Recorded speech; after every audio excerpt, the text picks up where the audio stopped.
Hello everyone, good day, good day. This is the fifth week of your lesson in the subject salaries and wage management. So how are you all doing? I hope you're all safe and healthy. So for this week, we will discuss or I will be discussing to you about the current thoughts on wages. Okay, I repeat the current thoughts on wages. And at the end of the lesson, you are of course expected to analyze the assumption of performance through wages and state the standard of living. Okay, so equal pay for equal work. What do you understand in this phrase? So why is this phrase came out? Okay, what is the basis of this phrase? Equal pay for equal work. Okay, so this phrase, okay, or this statement is based on the assumption that the quality of performance of all workers is the same, which in reality is not. So, pare-pareho naman yung trabaho kaya dapat pare-pareho ang bayad. Okay, so, pero in real situation, okay, merong mga pagkakataon na may mga employees na overworked, may mga employees na underworked, may mga employees na ang smart lang. Okay, parang pupunta sa trabaho para magpalipas ng oras and then on the payday, okay, or on salary day, they will receive the same pay like those who have worked so hard and sometimes overtime, di ba? So, yun kasi yung pinanggalingan ng statement na to, yung basis ng statement na to, equal pay for equal work. Wherein it is explained that persons who work with substantially equal qualification, skill, effort, and responsibility under similar conditions should be paid similar salaries. Ito yung tunay na kahulugan ng statement na equal pay for equal work. Mga tao, okay, dapat merong pare-parehong qualification, pare-parehong skill, pare-parehong effort, at saka responsibilidad sa pare-parehong conditions. Okay, off work, maaaring yung off workplace din ay maaaring mabigyan or mabayaran ng pare-parehong amount or makaka-receive ng pare-parehong sweldo or wages. Okay? Yon yung ibig sabihin ng equal pay for equal work. So, in connection with this thinking, the equal pay for equal work, right? It can be recalled that years back, a few Filipinos worked in American companies and felt discriminated against with respect to the payment of wages. Kasi during that time, mas mataas yung wage na nakukuha ng mga Americans. Okay? Their American counterparts performing the same kind of job, charged with the same degree of responsibility, were given higher wages expressed in dollars. Yun yung sinasabi ko. Alright, so there was a time when Filipinos receive who worked in American companies received lesser pay, okay, comparing to their American counterparts. But then, equal naman or pareho lang naman yung responsibilities. Okay, pareho lang naman yung ginagawa nilang trabaho with that of the Americans. Okay, so there are issues also of gender, okay, between a male and a female employee, right? Yung parang there is gender discrimination na nangyayari, kaya eto, ipinaglalaban ng mga employees or workers ang equal pay for equal work na porket lalaki, mas mataas ang sinasahod kumpara sa babae. Kaya, in the United States, the Equal Pay Act of 1963, okay, was implemented. Okay, the Equal Pay Act of 1963 was implemented. That was in the United States. And this act aimed at abolishing wage disparity based on sex. This act, inalis niya yung disparity, okay, or yung discrimination sa pagbibigay ng wages based on sex. Okay? Na mas mataas yung male sa female. And this act was signed into law on June 10, 1963 by then President John F. Kennedy as part of his New Frontier program. So this act basically, okay, it is an act that prohibits sex-based wage discrimination between men and women in the same establishment who perform jobs that require substantially equal skill, effort, and responsibility under similar working conditions. In the Philippines, we also have the counterpart of the Equal Pay Act of United States. And it was into law during the 14th Congress of the Republic of the Philippines, and it was introduced by the late Senator Miriam Defensor Santiago. So, it was an act prohibiting discrimination in the payment of wages on account of sex. So, sa Philippine law, meron din. This is under the labor code or labor law.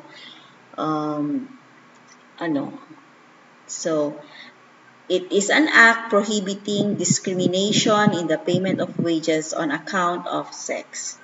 Be it enacted by the Senate in the House of Representatives in the Philippines, in Congress assembled, wherein in section 1 of this act, it was known as the Fair Pay Act of 2007. So it is the Fair Pay Act of 2007, and it is an act that prohibits discrimination in the payment of wages on account of sex. Ito yung kaparehong act ng Equal Pay Act of the United States. Okay? Pinagbabawal, okay, ang pagbibigay ng wage, okay, base sa kung ano yung sex ng worker o employee. So, all must receive equal pay, okay, as long as similar yung qualification, yung skills, yung responsibility, at they are working under the same condition, okay, or under the same office with the same job responsibilities, of course. Okay, and going further, we also have the gender pay gap. Yung gender pay gap, parang yung sex, a worker is paid based on his sex. So, gender pay gap, of course, tinatanggal doon yung gender inequality, of course. Since kung pareho lang naman yung leadership ninyo, kung equal leadership, may equal decision making, may equal work, of course, may equal pay. Okay? Or in short, equal responsibilities. Okay? Means equal pay, regardless of the gender or the sex of the worker. Okay? So, what about equal skills? Di ba nakapaloob dito, okay, sa Equal Pay Act of 1963 of the United States that workers should be to receive equal pay, okay, workers should perform jobs that require equal skills, equal effort, and responsibility. So, going further, okay, equal skill. So, pag sinabi bang equal skill, this includes factors such as experience. Ano ba yung experience ng worker? Babae man yan o lalaki, ano ba yung training niya? Ano ba yung education niya? Ano ba yung ability niya? So, if they are equally skillful, then regardless of the gender, regardless of their sexes, they will receive the same pay. Okay? So, equal effort. Okay? Equal effort refers to the measurement of the physical or mental exertion needed for the performance of a job. Okay? So, dapat equal yung effort sila. Hindi ibig sabihin na equal ang effort is. Kung halimbawa, yung isa is nakakapag-encode ng 1,000 words in 5 minutes, dapat ganun din yung isa. Hindi ganun. Not literally like that. Pero at least man lang, yung effort ng isa is parang nasasabayan, is on the same level sa effort naman ng isa. Mga ganon. Okay? Hindi ibig sabihin na dapat kung kaya mong mag-encode ng 1,000 words, dapat kaya ko din. Or vice versa, hindi ganon ang ibig sabihin nun. Yung effort must be the same kahit magkaiba yung kayang gawin. Okay? Hindi yung nagtatrabaho yung isa naman nagfe-Facebook. Tapos at the end of the day or at the end of the month, parehong amount of pay ang nakukuha. Hindi dapat ganon. So, equal effort. O kung halimbawa may ginagawa yung isa at libre yung isa, tutulungan ng isa. Yung ganon. Because there are times in the workplace na may mga employees na medyo nakakaluwag-luwag naman nakakaluwag-luwag na rin sa trabaho. Kaya may mga employees naman na natatambakan ng trabaho. Kaya dapat magtulungan. Okay? So, equal effort refers to the measurement of the physical or mental exertion needed for the performance of a job. And then we have, of course, equal responsibility. Equal responsibility deals with the extent to which an employer depends on the employee to perform the job as expected, with emphasis on the importance of the job obligation. So you are given a task. In equal responsibility, you are given a task. Of course, when your boss, okay, gives you something to do or gives you a task to finish, he knew and he believes, okay, that you can do it. So that is the responsibility given by the boss to you, okay? As an employee, be responsible naman to do it or to finish it, okay, on time, right? Hindi yung hihintayin mo na parati kang i-remind, parati kang ipupush na to the point na darating pa yung time na nakalimutan mo na or iba na hindi na nakapaghintay yung boss mo kaya ipinagawa na lang sa iba. And then you see at the end of the month, hindi mo nagawa yung task na yun o yung responsibility na yun na punta sa ibang employee at naging dagdag yun sa kanyang trabaho, but then at the end of the month, pareho naman kayo ng sinweldo. So, saan ang justice doon? Hindi applicable doon yung equal pay for equal work. Okay? Yung responsibility mo, supposed to be na ginawa mo, na binigay sa iyo ng boss mo because he trusted you, he believes in your capability. Kaya binigay yung trabaho na yun sa iyo, hindi mo ginawa. Alright? Napunta sa iba dahil hindi na nakapaghintay yung boss. Napunta sa iba yung trabaho mo. So, hindi equal yung responsibility doon. Okay? So, yun ang ibig sabihin ng tatlo, yung equal skill, equal effort, and equal responsibility. Right? Kung lahat ng yan, mangyayari, yung equal lahat, skill, your responsibility, your effort, magkakaroon ng justification itong statement na to na equal pay for equal work. Kung ikaw ay employee, ay, dapat ganito ang i-ano nila sa akin, ganito ang ano. You have to justify that this equal pay for equal work. Okay? If you have done your part as an employee. Okay? So, huwag kang mag-demand sa mga bagay na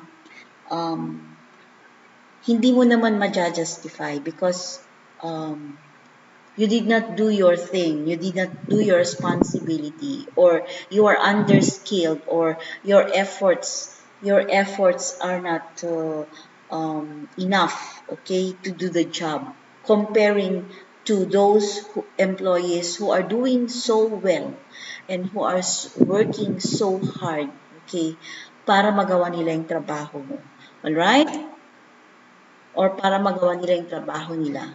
So, what about this fair day's work naman? What does it mean? Fair day's work. So, fair day's work or fair day's pay for a fair day's work means it is a pay given for a reasonable hours of work. So, you have worked, okay, reasonably for how many hours? Then, it is just fair that you will be given, okay, what is due to you. Okay? So, yun it is a pay given for a reasonable hours of work. So, this one is the motto daw of the American Federation of Labor. You can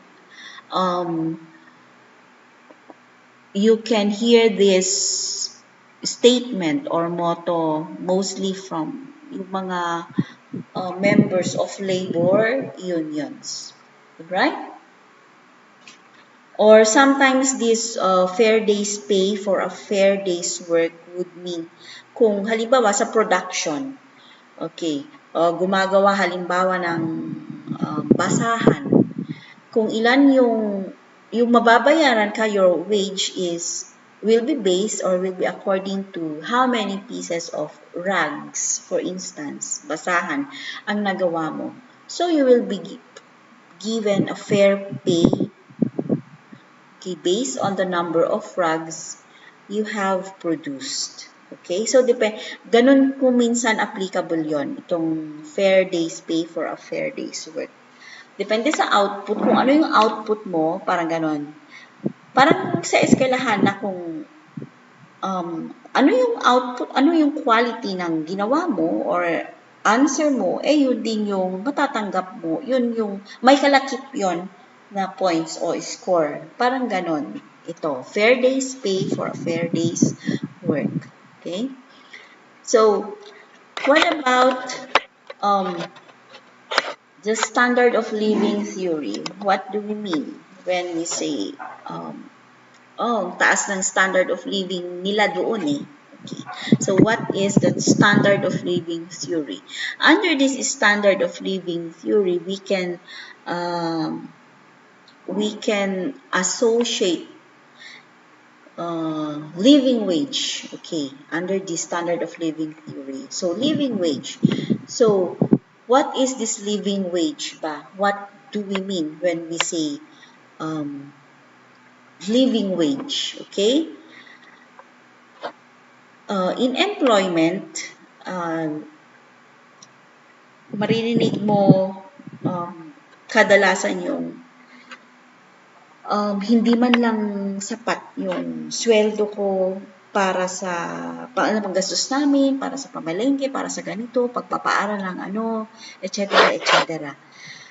In the first place, bakit ba ang isang tao ay nagtatrabaho? Okay? Para may panggastos. Panggastos saan? Sa pagkain. Okay, sa mga kailangan sa bahay, pagpapaaral ng anak, pagpapagamot, etc. So basically, you work or I work, okay, for the payment so that I will get paid. I will have a salary to spend for my needs. Okay. Therefore, if I will be able to spend for my needs, especially the basic needs, ano ba yung mga basic needs natin? Of course, food, di ba? O medicines, yung mga ganun. So, if I have a salary to spend for my basic needs, then I will be able to live. I will be able to survive. So, living wage. So, it is a term used to define a fair and decent level of income. Paano mo ba masasabi na ang isang income ay fair and decent? Okay? If it would enable workers to meet their basic needs. So, I can say that I have a fair and decent level of income if that income or if that money I get from my work will enable me to meet my needs. Ano ba yung mga basic needs ng tao? Okay. Here is an image here. So, or a graphic organizer wherein you can see at the center, at the middle circle, you can see living wages. Ano ba yung, saan ba mapupunta yung wage mo? For food, for shelter, for clothing, for education, for healthcare. Kung yung income mo kaya niyang tustusan lahat ito, these are the basic needs of man. Well, then, you can say that you have a fair and decent level of income. So, yun yung living wage na tinatawag under the standard of living theory. Okay, so naintindihan natin yung lesson natin for this afternoon. So, yun lang.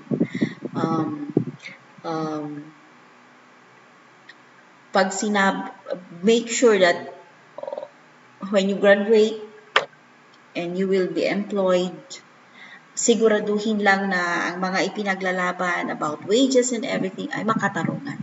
Okay, yung hindi naman kahit pumupunta kayo doon sa opisina or sa mga pinagtratrabahuan ninyo na wala lang, nagpapalipas lang ng oras, yung para masabi lang na meron kayong trabaho at and your output or your productivity is less than the average, please naman, wag yung ipagmalaki na, dapat sweldohan ako ng ganito kasi nakapagtapos ako ng master's. And look at yourself, examine yourself. Okay, are you doing your job responsibilities or your duties at work? Okay, para kayo ay sweldohan fairly. Okay, you compare yourself to your co-employees. Am I doing well like them? Okay, am I working hard like him or her? Or nandito lang ako para magpalipas ng oras? Okay? So, yun. So, that's it for this week. And of course, I hope you got something and you've learned something from our discussion for this week. And for your requirement, under you will make a actually two reflection papers yon, okay, in a different format lang. You will find that in your module, okay? So you will answer or you will make two reflection papers. If you have questions about your requirement or your activities, I would encourage you to come to me whenever you come to school to get or submit your modules. All right, it would be better if I will explain, or if it would be better if I we will talk face on a personal basis. Yes. However, if you are unable to do it, you can text me, you can message me, you can send me email, okay, for your clarifications and questions.